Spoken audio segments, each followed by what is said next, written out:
Chris Quinn. So we have a full house. This Town of Green Mountain Falls regular Board of Trustees meeting will come to order. Today is Tuesday, January 19th. Time is 7:01. At this time, if you'd all please rise for the Pledge of Allegiance.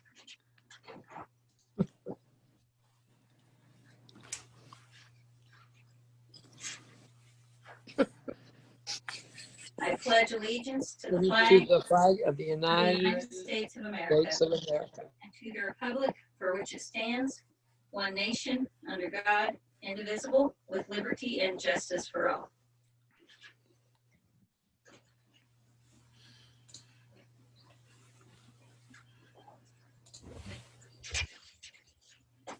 Thank you for participating in that. It's always nice to have some sense of normalcy, even in a Zoom meeting.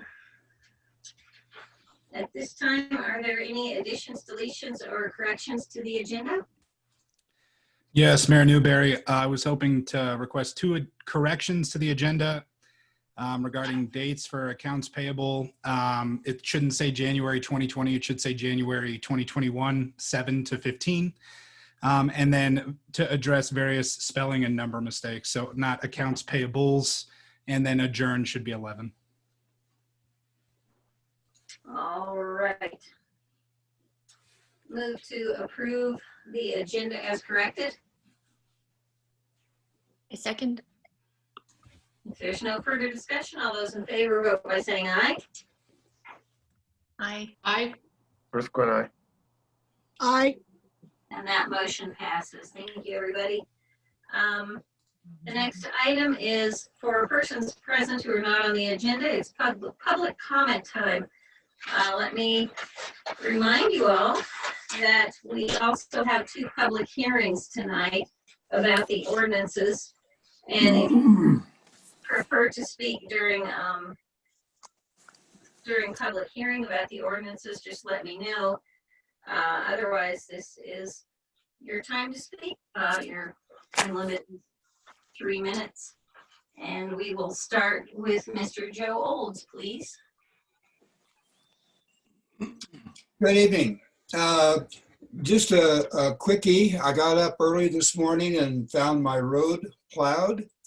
And I want to give a big hand to the maintenance folks. I think they've probably been busting their buns on the bridge down there on Midland, and then to find time to do this, I was pretty impressed. And it sure was nice, and my hat goes off to them. Jane, it was also nice to see your cat get some FaceTime when you stood up to get the flag. And that's it. All right, thank you so much. It's really nice for our public works guys to get some love. They tend to get the whip more than the carrot, I think. So I was happy with them too. Don't know where the cat went, but he loves his FaceTime. I've never seen anyone like to be on Zoom more than that cat. Nancy Dixon, you are next, please.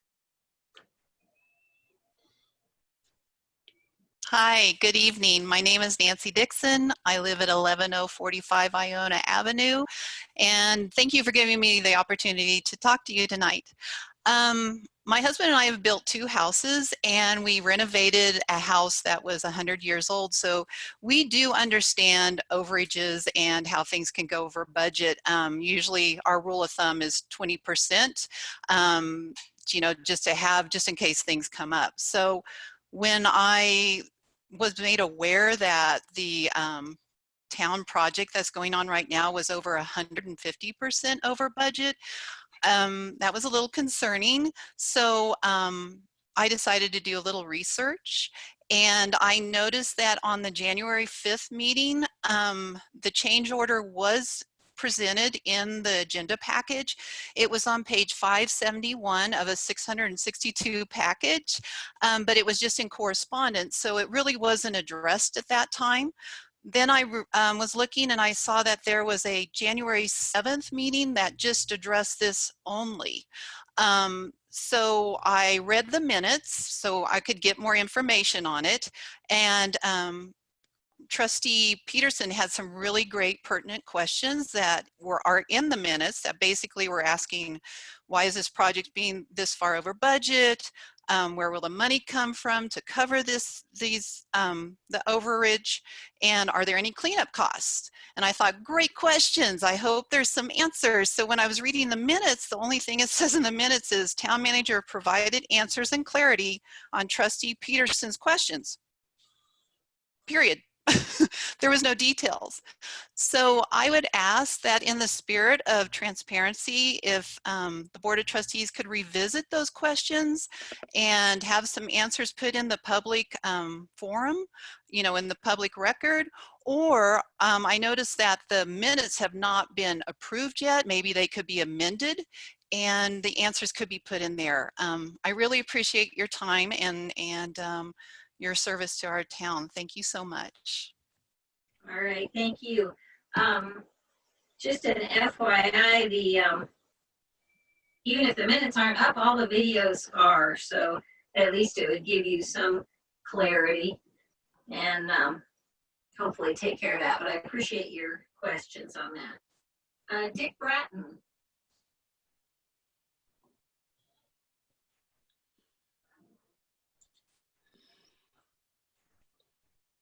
Unmute. Hello, can you hear me? I can hear you. Howdy, everybody. I'm going to speak on the same subject, the Midland Culvert cost overrun. I think the town needs to know, where does the town board plan to fund $62,750 to pay for the cost overrun? The funds were not in the budget approved for 2020 and 21. So it appears that a budget amendment is needed to determine which expenditure line items will be reduced to cover the cost. And a public hearing would certainly be in order. Now, I reviewed the project, and it appears the project design may have been insufficient. Did the site plan show location of water and gas lines? You can get that information for free with a phone call. And that should be a necessary step in project design. So the location of existing utilities should have been in the contract. In addition, it appears that project management was poor. Town managers responsible for project management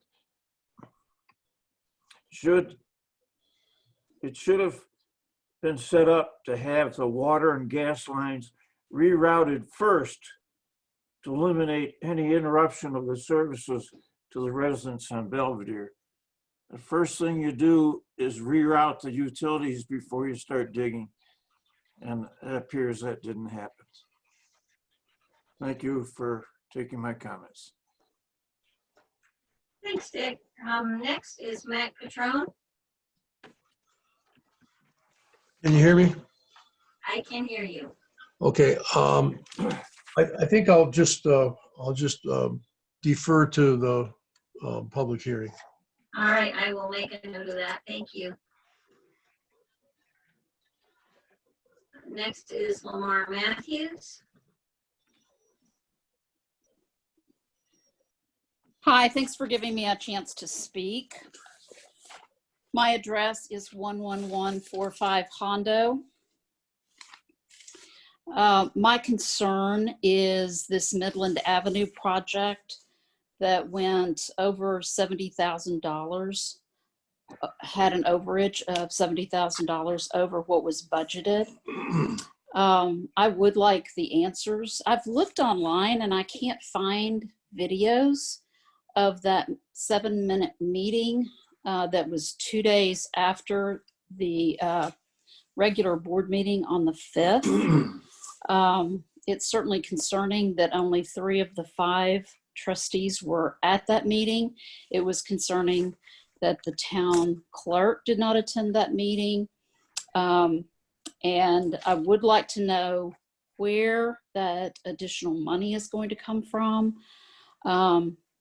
Just as Nancy mentioned, I've done a lot of building projects and have managed a lot of companies doing building projects. Everybody knows there's going to be overages, but this is a huge overage, and it's hard for me to understand how you could get an accurate bid if nobody knew where the water and gas lines were. It doesn't make sense that they all of a sudden had to figure out where they were in the middle of the project and cause an overage to this extent. So that kind of project management is very confusing to me, and I don't understand how it could get that bad. And I would like to have the answers to those questions. And I don't know if anybody can tell me how to see videos from previous meetings, but there's online, there's the word videos, but there's like not a link or anything. So I see that. And I'd also like the answer to the question about the cleanup costs that Trustee Peterson asked and why we were over budget. That question that she asked, I would love to hear that answer. And then again, where is the money coming from? And I'd love to understand why those answers were not included in the minutes. Now, before we go too much further down this rabbit hole, I have the letter that was in the packet from Tuesday, January 5th. So it is in the letter. It's from Andre Bracken, and it addresses some of your questions. And it is for your review and approval, change order 001 for the contracted work. This is the only change to the contract, so on and so forth. The pertinent answer that you are seeking about the utilities is from Andre Bracken, who is the Senior Water Resources Project Manager from Wilson and Company, who are engineers and architects. He was the manager for this project and still is. And it says, although the approximate locations of the utilities were known, the extent of the relocations required by CSU were not.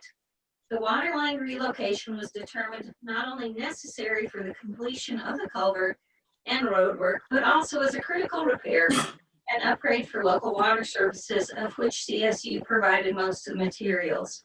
Now, granted, this letter is confusing. Here, the overage was only $20,000. It's the total project is $70,000, of which most of that came from a grant. So hopefully that answers some of your questions from the packet dated January 5th. So thank you for bringing those things up.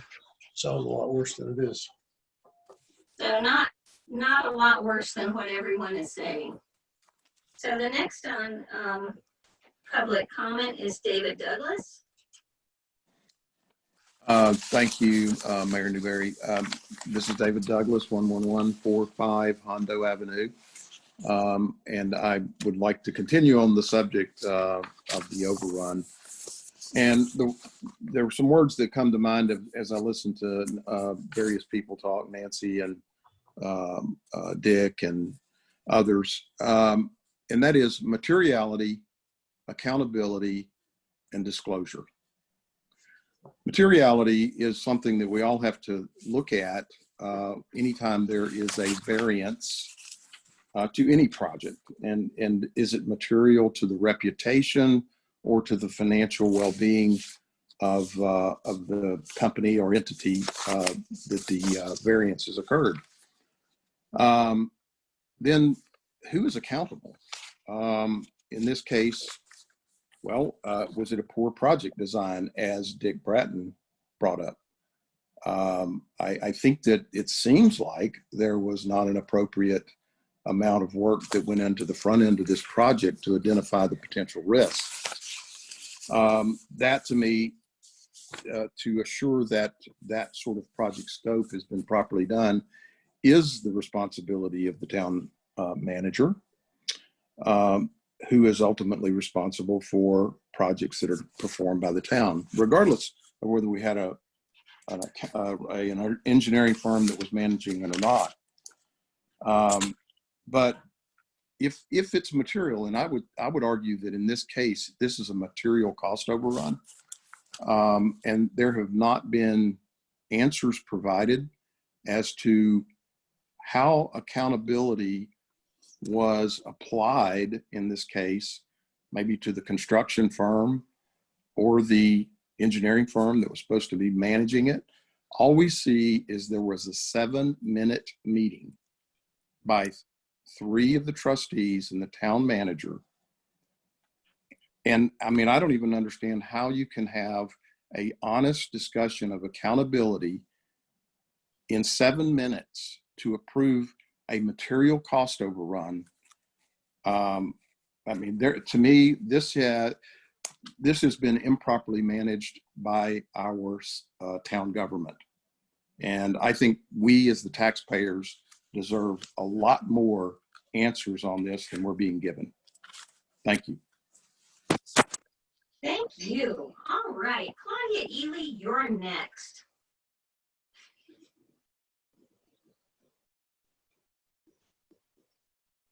Is Claudia on tonight?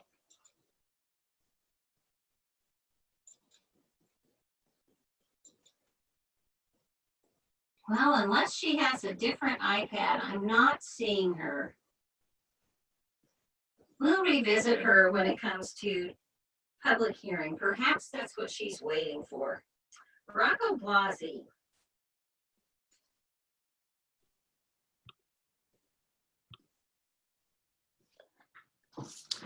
Hi, Rocco Blasi, 10955 Belvedere Ave. I'd like to thank Matt Gordon for including my correspondence on the last 2 pages of the trustee agenda packet. Trustees, I know annexation and rezoning are at the top of your agenda.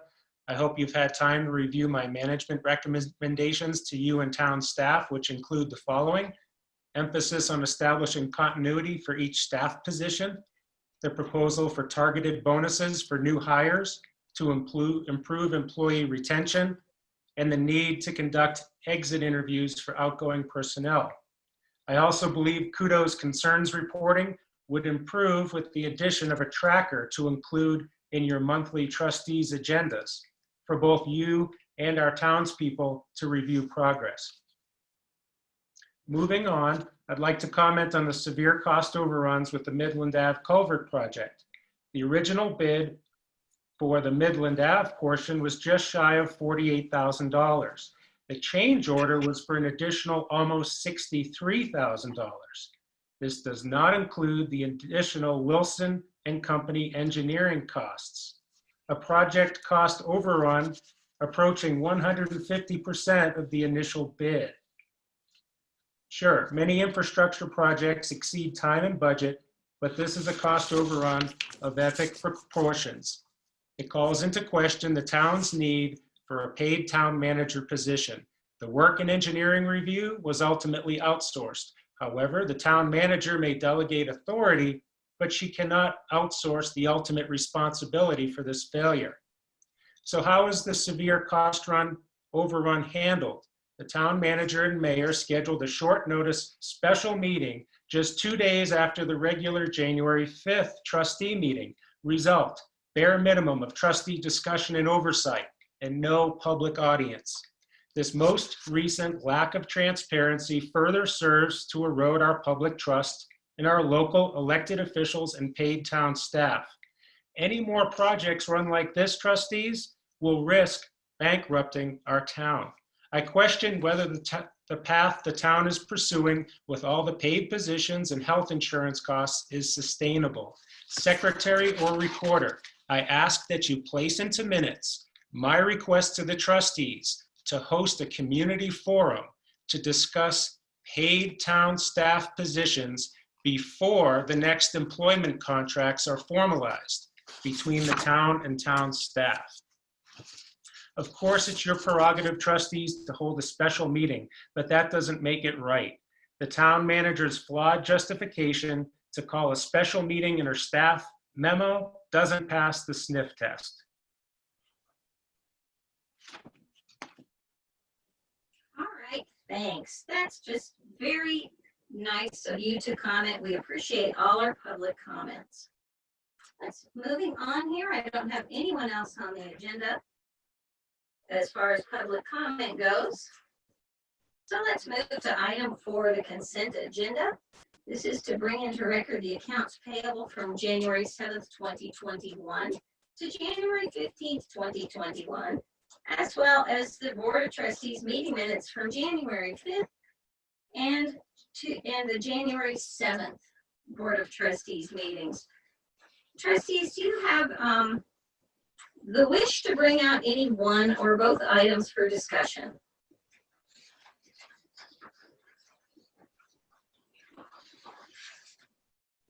Seeing none, I would move to approve the consent agenda as presented.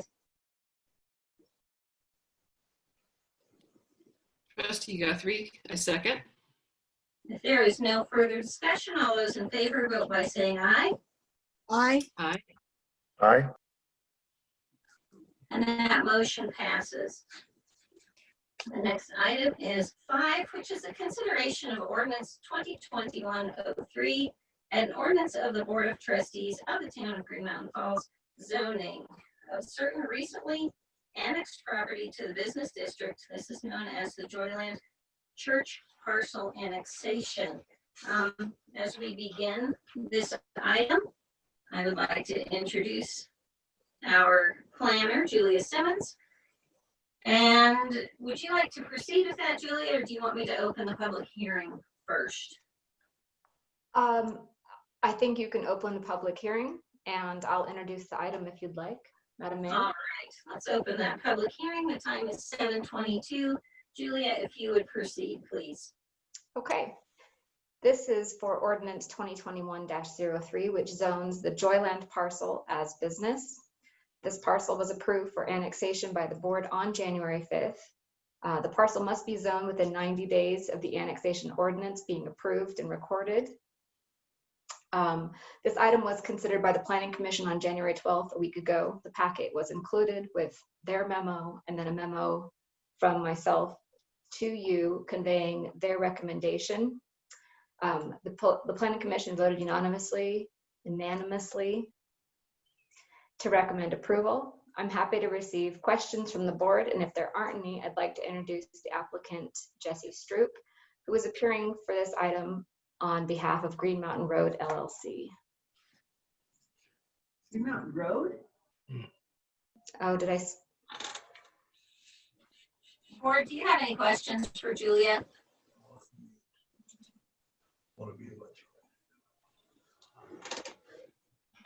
Seeing none, let's proceed. Like to introduce Mr. Jesse Stroop, who's here to answer any questions and speak on this item if you'd like. Board of Trustees, thank you for considering this, and I appreciate the time spent on it, and I'm happy to answer any questions.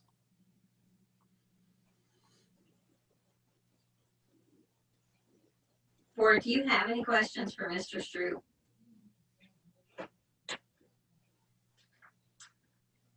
Well, it is the public hearing. And Claudia, I saw you just came on. Did you have a comment for a public hearing, or did you have a different comment?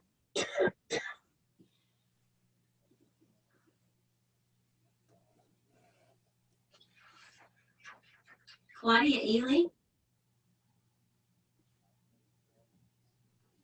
Unmute herself.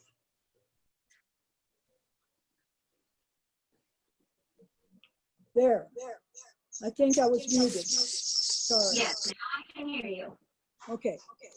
I wanted to comment about the proposed structures to be built on Red Devil Mountain. Okay. Okay. Is this the appropriate part of the agenda? It is the public hearing, so yes, you have 3 minutes. You can have testimony right now. I'm speaking in behalf of quite a few people who live either on Mount Dewey I don't mean that. I mean Mount Esther or Mount Rebecca. I'm sorry, I've got two things going at once and I can't block one out. Okay, and people are concerned about what they're going to see looking across the valley from Mount Esther and Mount Rebecca, and probably other places as well, and up from the village. The proposed restroom doesn't seem to be that big or too much of a concern, but the large art exhibit, many people think doesn't fit into the current beautiful mountainside there that we all look at. And I'm wondering, but I have not heard anything very definite about the proposed location for that. And many people are hoping it will be over the ridge, shall we say, on the north facing slope, where there's a lot of land, and also there's a lot of good access that way. It would be easier to get to without coming through the town and using roads up through neighborhoods and things like that. So that's my concern. And I wondered if there was any information available about the location that's proposed for this. I know the restroom location, but I don't know of the large sculpture, the observatory. All right. We will go ahead and have our other public comment, and then we will allow the petitioner to respond. And he should have some answers for you, okay? Thank you. Thank you. Mac? Yeah. Can you hear me? Yes. Okay. I agree with Claudia. And frankly, the question I have is, why should the artwork or anything related to it compete with the lake and the gazebo as the focal point of Green Mountain Falls, or draw focus from them for any reason whatsoever? It seems that the Highway 24 side of the Red Devil Mountain would be the most logical site for placement of the artwork to achieve that goal. Aside from that, I had an opportunity to look at the contract, and I believe it's going to be finalized tonight. I'm not sure, but I do have a couple of questions about that contract. And I understand that there are two contracts. That's fine. I think they're relatively, for all intents and purposes, they're identical. But I would like to see some verbiage in those contracts that that are not in there now. First of all, I think that a 30-foot wide trail seems to be fairly sizable. I think it would make a pretty sizable scar. Also, I think that there should be a declaration in that, and this would be on page 2 of the contract in number 5. I think there should be a declaration that it's the petitioner's intention to construct the trails and the artwork, and specify that the owner's agreement, that the owner has agreed to adhere to the town's regulations regarding construction and maintenance. On page 3, number 7, again, it should be a declaration. It should declare that it's the petitioner's intention to construct the toilets, toilets meaning plural, and so on. On page 4, number 11, road improvements of any kind should be totally the responsibility of the property owner and should adhere to the town's requirements. Why should the town have to chase anybody for reimbursement? It's not the town's job or business to build a road or anything else on someone's private property, even if it's going to be the recipient of the product. It seems to me that the contract should reflect the fact that the town should bear no responsibility for anything that might happen on the petitioner's private property. Thank you. All right, thank you. Did we have any further public comment? I only had these two listed as having requested conversation. All right, if there is no further, Mr. Stroop, could you address a couple of those concerns, please? Certainly. For Claudia's concerns, the art location is on the Green Mountain Falls side of the ridge. We have worked closely with the artist to make sure that the materials for this project match the environment and the space. So I know that there have been some local reporting and some sort of very modern sky spaces shown in that reporting. I think the one that we've seen the most was from a college campus down in Austin. We worked with the artist to make sure that that our sky space fit into the environment, that it's made of natural materials, and we are also working to make this project dark sky appropriate, which means that there's not a lot of lighting at night, and you're not going to see it really even from the lake. I have shown in a previous meeting a rendering of the sky space, which you really can't see much from the lake, and someone could go back and look at that rendering. I don't have it available at this time. So I think that explains the sky space. I will say that it is about the same size as the restrooms. It's a 32 by 32 foot square building, and so it is not an enormous building. It's quite small, in fact.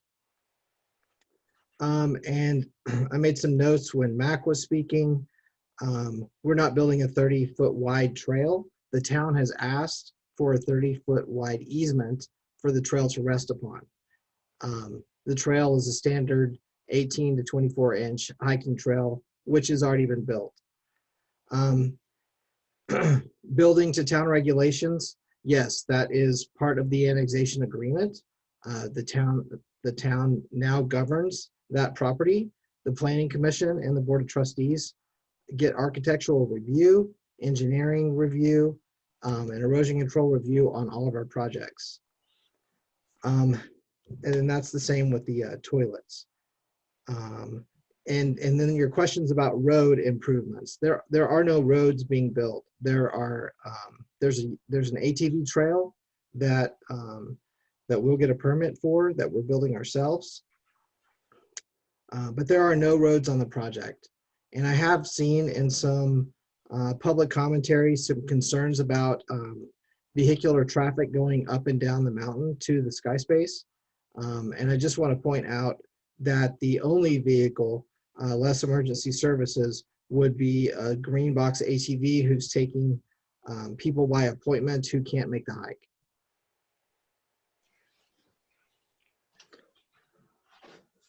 And I think I've answered all those questions. What's concerning to me is that there's a sentence in there that refers to a road, and the idea that the town would be somehow responsible for building that road and then getting reimbursed by the corporation.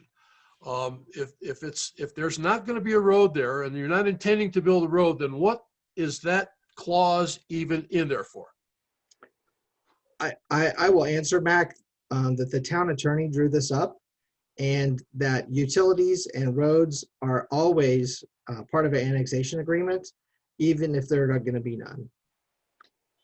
Well, the town has no utilities there, and frankly, your corporation is probably going to have to provide some sort of easement for the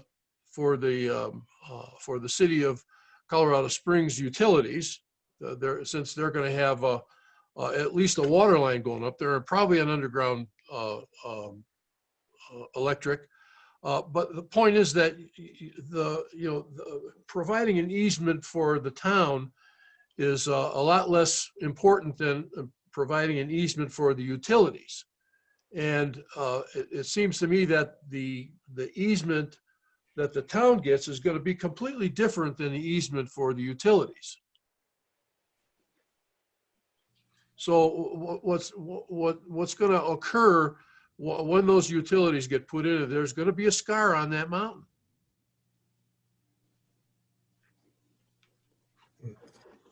The utilities are going up underneath the trail to avoid having a separate utility scar. Will there be scars from construction? Yes. Will we be mitigating those? Yes. Will we be eliminating roads that are there that already exist? Yes.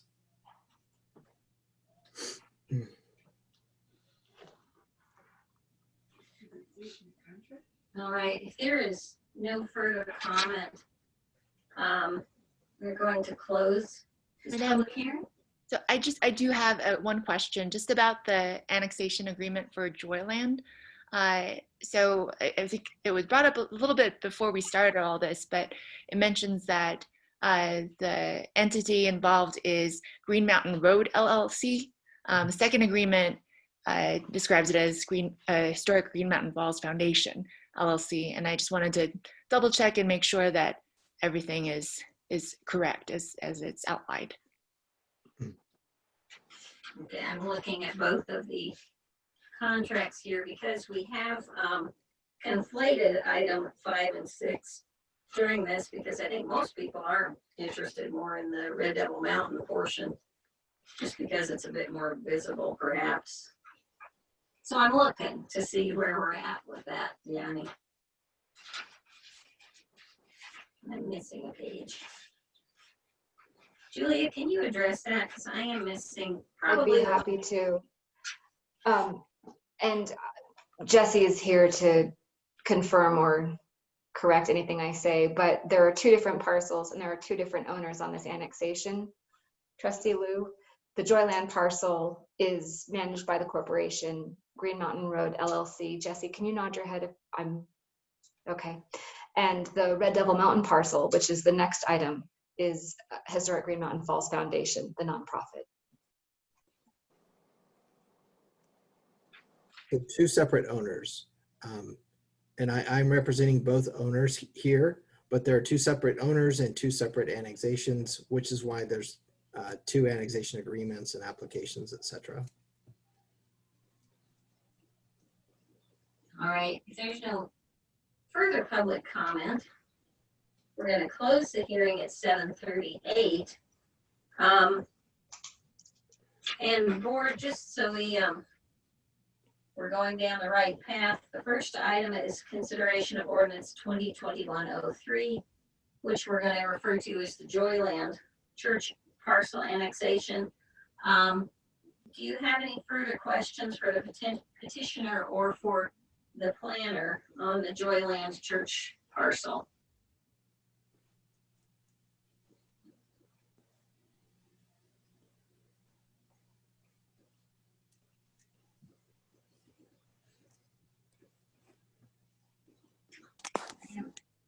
I am not hearing anything, so let's consider this ordinance first. Is there a motion regarding this ordinance? Madam Mayor, I move to approve. There's a motion to approve the ordinance 2021-03. I'll second it. Is there any further discussion? All those in favor of approval of the Joyland Church parcel, vote by saying aye. Aye. Aye. Aye. Any opposed? Hearing none, item 5 passes. Item 6 is the consideration of ordinance 2021-04. It's an ordinance of the Board of Trustees of the Town of Green Mountain Falls, zoning certain recently annexed property to public lands district. This is the Red Devil Mountain parcel. It is certainly the parcel that has had more interest because it is more in the center of town and potentially will have restrooms and an art sculpture on it. For the public record, I would like to state that despite what is being said publicly, The restrooms are not being built by the town of Green Mountain Falls. These are restrooms on private property built by a private foundation. So this is not town money that would be going into this project. Board, do you have any further questions of the petitioner or of the planner?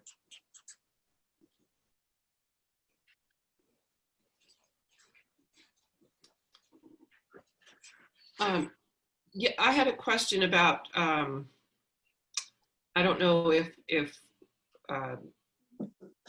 letters were sent to the adjacent neighbors or if that's appropriate in this case. I'm happy When to it comes answer to that.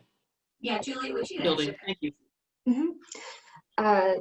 Back in late December, public notice was sent to all adjacent property owners. There's a certified mail, and I believe it is in your packet. If it's not in your packet, it was in the January 5th packet that shows all addresses that received the public notice. The properties were publicly, physically noted, and there have been newspaper public notice that went in the Gazette for both the January 5th hearing, the January 12th public hearing for the Planning Commission, and the January 19th tonight's hearing. Thank you. In addition, I know that there was also a discussion with Utilities, which has an adjoining property, and Colorado Springs Utilities had no objection to the proposed use. Board, we have a chance to get this right, and this is what, in my opinion, we are considering. We can consider to approve for the reasons that have been stated. We can vote to deny, and this would essentially go back to the county. We can vote to table if we feel like we don't have enough information. For my own opinion, and I have thought a lot about it, is if this were to go back to the county, it certainly wouldn't be anyone in the town able to protect that backdrop, because it could easily go to development. If we do approve it, it does at least protect the backdrop as more of a wilderness than potentially could happen. And that is simply my opinion and nothing further. Board, do you have anything further to ask or anything to add? I just have a comment about the James Terrell space, and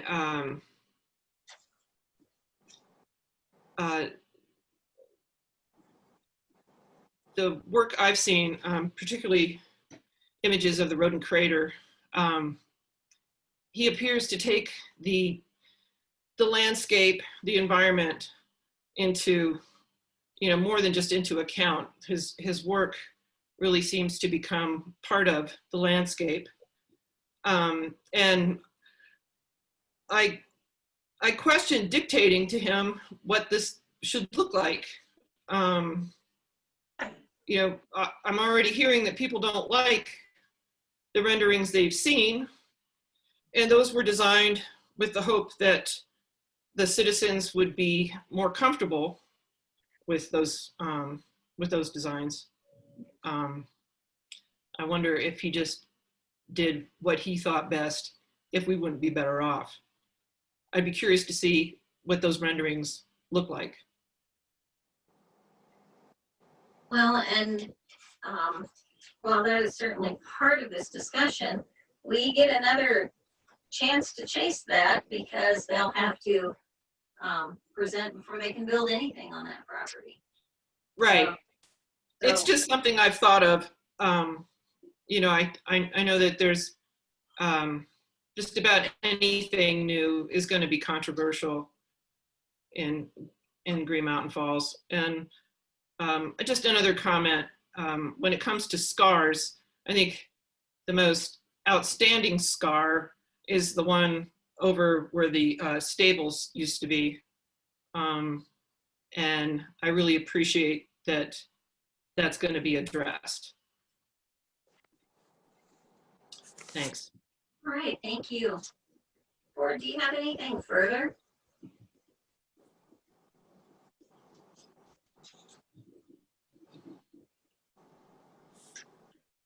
Well, hearing none, I would consider a motion on this 2021-04.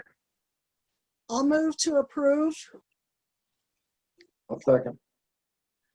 If there is no further discussion, all those in favor vote by saying aye.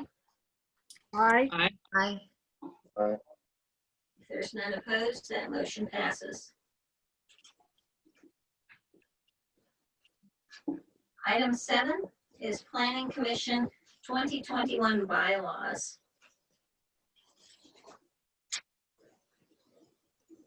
I don't know if Todd's still on tonight. I know Nancy was. I'm looking though to see if I can see Todd Dixon on here. Oh, Zoom, there's Todd. Todd, do you want to briefly address any of these bylaws? Not really. I think we've had a really good opportunity to review and get all of our comments in. So really the Planning Commission really had no additional comments from what you see before you. All right, thank you, that's fair.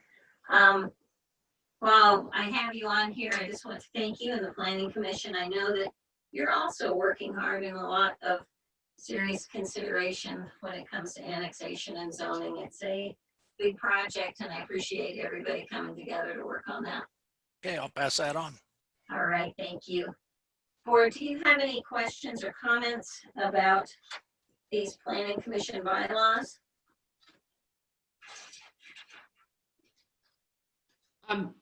I want to thank the planning commissioners and staff that have helped revise these. I think, Julia, you've probably been a big part of that. And anyway, I just want to thank you.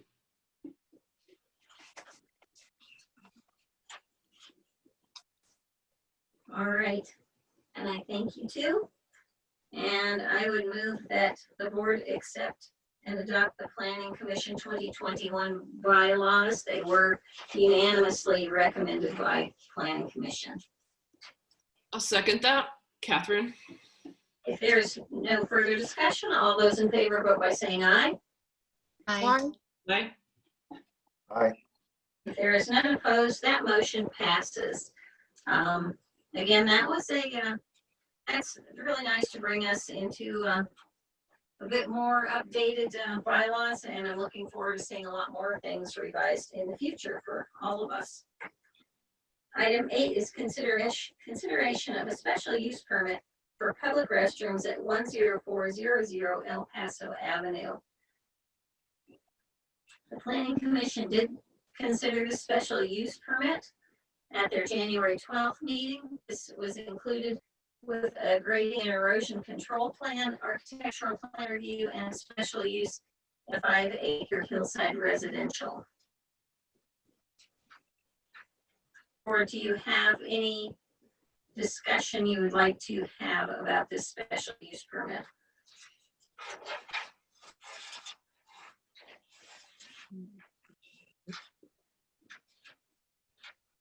You're also quiet tonight.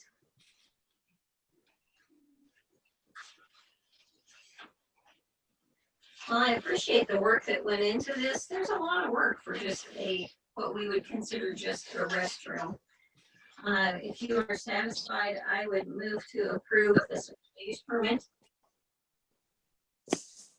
I'll second. Board, is there any further discussion on this? Seeing none, please vote by saying aye. Aye. Aye. Aye. And that motion passes. Item 9 is correspondence. This is a letter in your packet from Mr. Blasi. He also reiterated a good portion of it today with public comment, and also with his further comment for corrections of the minutes on the December 15th trustee packet. Thank you for that. We will take it under advisement and happy to have that in the packet. Item 10 is reports. Starting with trustee reports. Margaret, do you have anything? Not as a trustee, but just as a citizen in general and as a member of the chamber board, we are going to be starting Bronc Day planning soon. So please, anyone that's interested, just watch for the notices and watch for the emails, because it's a tradition that we really want to see going. That is perfect, and we can always use more help. Catherine? Yes, it looks like the CDBG grant should be together for the next trustee meeting on, I'm assuming it'll be February the 2nd. And the deadline for that, I think it's the 5th at 5 o'clock, February 5th at 5. We're finalizing some numbers, and this is a grant for the, to bring Gazebo Lake Park up to ADA standards as much as we can afford to at this time. It may be something that we have to do in phases. But if we'd love to have photographs, if anyone has photographs that they'd like to share for this project, we'd welcome those. So I say send them to Matt Gordon, our town clerk, and we'll see what images may be helpful to the project. So thank you. Catherine, will you need letters of recommendation too, or letters of Absolutely, thank you. Whatever the letter's called? Yes, it, support? Yeah, actually, I'm not sure what they call the letters. Dayani, can you help me out there? I think it would They're be basically like that. So I'm pretty sure it would be a letter in support of us pursuing the grant. And again, the grant is, we're kind of having to narrow our focus based on, I think, what the likelihood of certain things getting funded might be. And so the scope of the project we're trying to focus on is bringing up ADA compliance with some of the access to the lake and the gazebo and fishing access. And so that would also include sort of requesting funds to help out with paving and some of the walkway around the lake. They do really like that public input, that sort of confirmation that we're on the right path. And I will get a letter sent in to you guys. We've been successful with them before, and there's no reason that they won't look kindly on us with this. So thank you. Deani, do you have anything? Just wanted to say that we do have a Parks, Rec, and Trail Committee meeting scheduled for tomorrow at 6 p.m. So if people would like to attend that, that meeting will be happening. So I just want to bring that to people's attention. Great. And it's amazing how quickly summer and park season rolls around. So it's never too early. Oh, and I do see in the chat as a request for a sample letter that could be used as a basis. Do we have something like that on file already from our other grant application? I don't, but the staff probably does. Madam Mayor, this is Angie. We definitely have something that we could send out if somebody wanted to email the clerk, or we could put a sample support letter somewhere on the website for them. That would be pretty quick and easy to do. Well, that would be terrific if you would take care of that. All right, Chris Quinn, you have a report? No, ma'am. Thank you. Thank you, thank you, thank you, trustees. I really appreciate it, and I appreciate the work you put into the town. I appreciate the work that you put into our committees.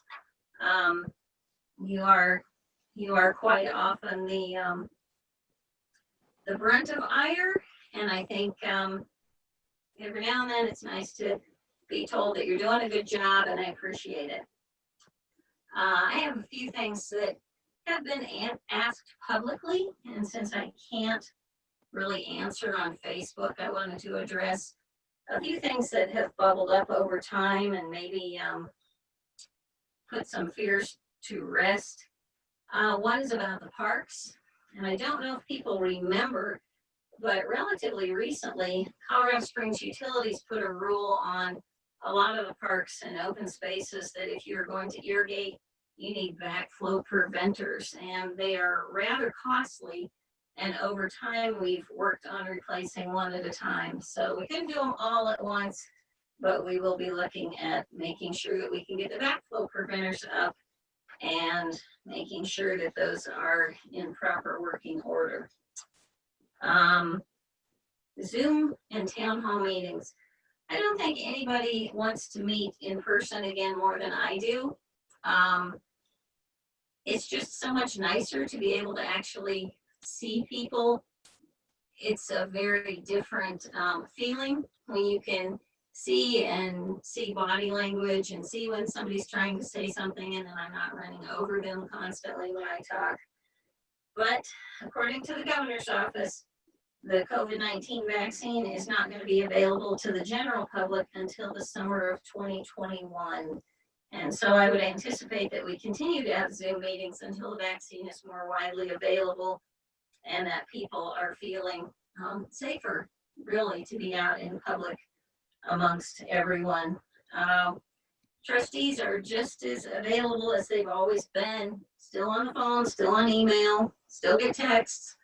So that hasn't changed and is unlikely to change. And speaking of email, extend yourself a little grace as well as the people you are corresponding with. We all see emails and the written word with our own lens, and we tend to interpret things within our own mindset. I can't tell you how many times I've read an email and you read it again and you read it again because how am I interpreting it? So try to extend grace, and I don't think most people are hostile. I think most people are just trying to convey an answer. And then the last item is much longer. It's an item I feel I know a bit about, as I have been both a trustee liaison and I have worked under a town manager and board situation. There's been talk recently that we should not have a town manager and we should go back to trustee liaisons. Well, let's consider a little bit of history. We did used to have trustee liaisons, and in the broadest terms, that means that trustees supervise all the different departments within the town. And over the years, and I've been doing this between board and mayor 17 years, more or less. So over those years, we've had people who've been very experienced and very knowledgeable and very good at their assignments and very dedicated. And we've also had people who are inexperienced, or they lacked knowledge, and perhaps they didn't really want to learn more about their assignment. And either they did nothing or they caused a lot of damage through their ignorance, not through maliciousness, just because they didn't have all the answers. There's a lot of things to working in the governmental sphere. You know, government accounting is not the same as your checkbook. It's not the same as business accounting. Governmental accounting is a specialized field all on its own. And there's not been a lot of citizens who've been really good at supervising that department. We've had people, Matt Catrone being one of them, who were very knowledgeable about public works, and he was a good trustee liaison for that department. But we got other trustee liaisons who just didn't know that much about any of those areas, and it was rather a disaster. I mean, in my world, I don't know that much about being a police officer or a marshal, yet we expected citizens to take over the supervision of that department.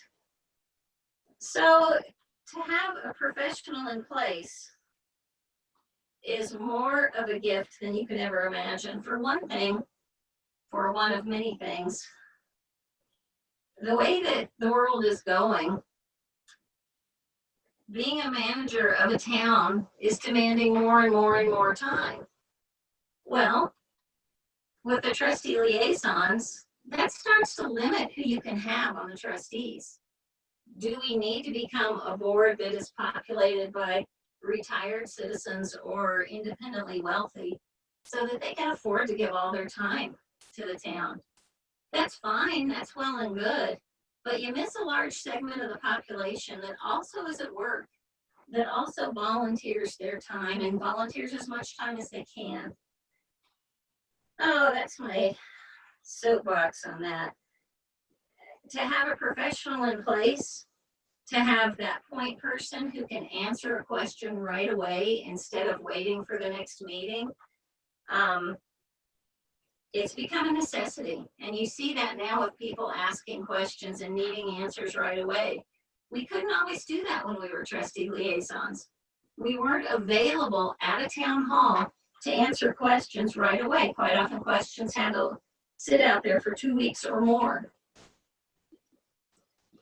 More recently, and very concerningly, other than the personal part of that, but more recently, we've been advised by multiple government agencies, including DOLA, and at least 3 law firms, that having trustee liaisons instead of a town manager is a guarantee of lawsuits. For one thing, human resources has become a much broader and bigger and more in-depth field than it ever was before. And we need to make sure our employees are taken care of appropriately and that they're treated appropriately. And having management in place is part of that. Having trustee liaisons who have multiple different ideas isn't fair to the people of the town or our employees. Additionally, we had at least 3 law firms said they would not represent Green Mountain Falls in any way if we did away with the town manager system of government. So the trustee liaison system is tenuous at best. It's ripe for coercion. It's ripe for graft at its very worst. And it's an incredibly outdated system of municipal government. I don't know about everybody else, but there's lots of times when you go to municipal meetings with other cities and other towns and with the public at large, and they tend to treat Green Mountain Falls as almost a joke, or it's not a real town because it's so small.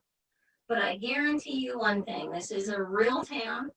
This is a town with the same sorts of issues and concerns that any other city or town has, and maybe on a smaller scale. But for those of us who live here, it's just as important. It's just as serious. And we should be professionals, and we should take our roles just as seriously as any other city or town. You know, John Suthers has a staff, and he has a staff that answers a lot of questions. But that doesn't mean just because we're smaller, we don't take those things just as seriously. And that's my soapbox. Committee reports. Does anyone have anything further other than their comments on committees? Nothing, Johnny? Nothing, Catherine? We saw you with planning. So let's move on to staff reports. Matt, do you want to start? Yeah, sure.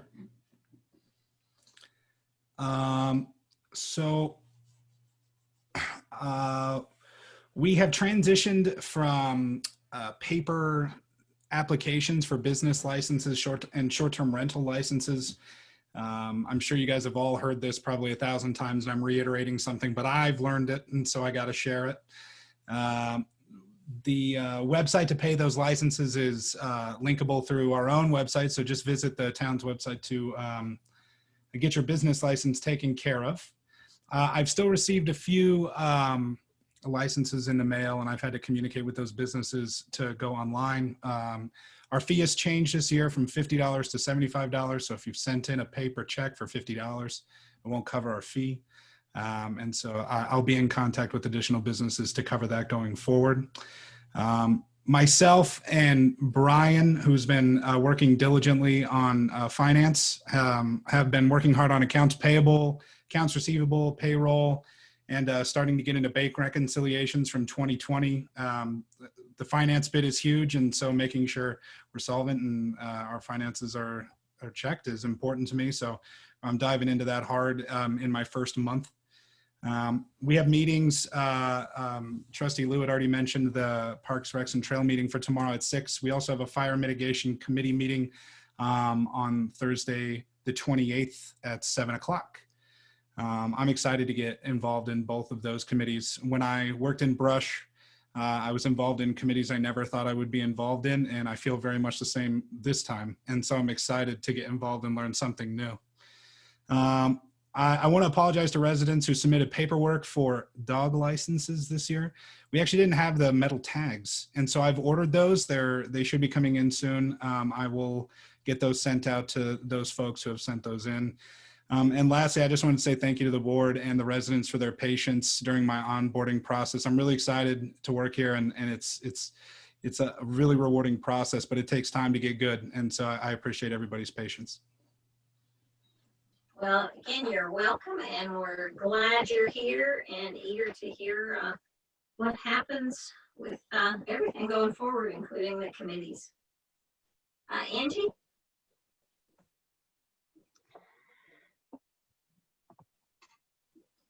Thank you, Madam Mayor. I would like to shed some light on some of the public comment that was made in regard to the DOLA flood recovery repair projects. Specifically, the total project amount was $119,359. That was for both projects. The change order added an additional $14,839. So in that change order that was in the packet and approved, that was about an 8% overage, which is pretty customary for an engineering project to go over.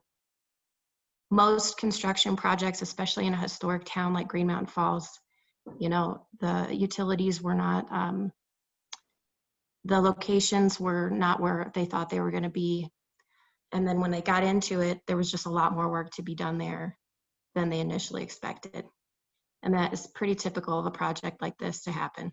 So that 8% project overall overage, not 150%, but it's much more accurate to the 20% that someone mentioned would, you know, be a accurate contingent fund for a project of this nature. And I just wanted to clarify that. Also, Madam Mayor, you mentioned the COVID business going on through the summer and the work from home and all that. And I just wanted to check in with you. Would you like to, we can get the emergency declaration extension on the next agenda packet through June or July? What date were you all thinking that you'd like in that draft? For me personally, I'd like to think optimistic and go through April. And if we have to revise it, which we probably will, but I'd like to at least try to have some optimism that maybe we'll be able to be back around starting in May when the weather warms up. Sounds good. We'll put that in the draft and agendize that for board discussion. Thank you. All right. Thank you. Anything further? Well, you know, I do really want to thank Julia and Jesse for working so hard on the annexation, and everybody for coming and participating and making their comments tonight, Mac Patron, etc. Just everybody, and the board for being so supportive. All right. Thank you so much. Julia, do you have anything further? No, ma'am. All right. And I don't think I saw Virgil on tonight, did I? And no Public Works tonight either. Board, anything further? Well, again, I do want to thank everyone for attending, everyone for participating. I appreciate that everyone takes it quite seriously, and we certainly do the best we can all the time. So thank you guys, and we will see you soon. This meeting is adjourned at 8:11. Thanks, everyone. Night, everyone. Thank you, board.